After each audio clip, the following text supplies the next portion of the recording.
दुर्बल हाड़ को करिब मजबूत। एही 5टी उपाय प्रतिदिन खातु काजू।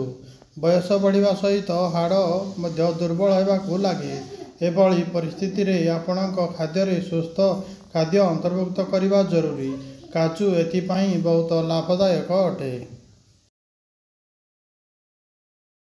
काजू बादाम रे potassium, calcium, vitamin B6, protein, fibre, carbs एवं मैग्नेशियम प्रचुर परिमाण रे मिलता है।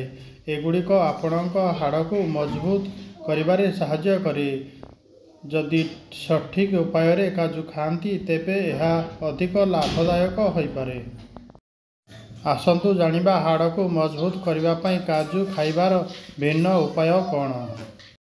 काजू भिजाई खातु। जदि आपण दुर्बल हाड़ द्वारा मध्य असुविधा पड़ती तेबे आपण निज खाद्य रे काजू बादाम अंतर्भुक्त करि पारिबे। काजू रे थिबा विटामिन D एवं मैग्नेशियम हाड़ को मजबूत करिबारे सहायता करिताय। एथिपाई 6 ରୁ 7 काजू एक कप पानी रे राति सारा भिजातु। एहा परे सकाळे खाली पेट रे एहाकू खातु। स्मूदी सहित काजू खातु। आपण स्मूदी रे मिश्रण करी काजू खाई पारिबे। एथिपाई 5 ରୁ 6ଟି काजू ग्राइंडिंग करी स्मूदी रे मिसाई पियंतु।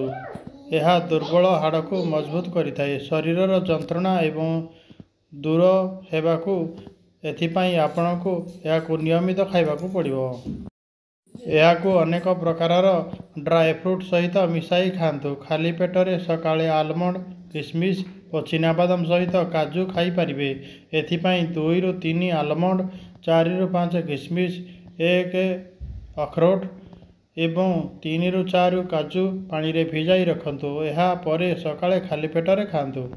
क्षीर रे मिसाई खातु। जदि आपण मीठा खाद्य पसंद करती तेबे आपण एहाकू घरे तैयारी करी क्षीर रे थिबा अन्य ड्राई फ्रूट सहित मिश्रण करी एहाकू खाई पारिबे।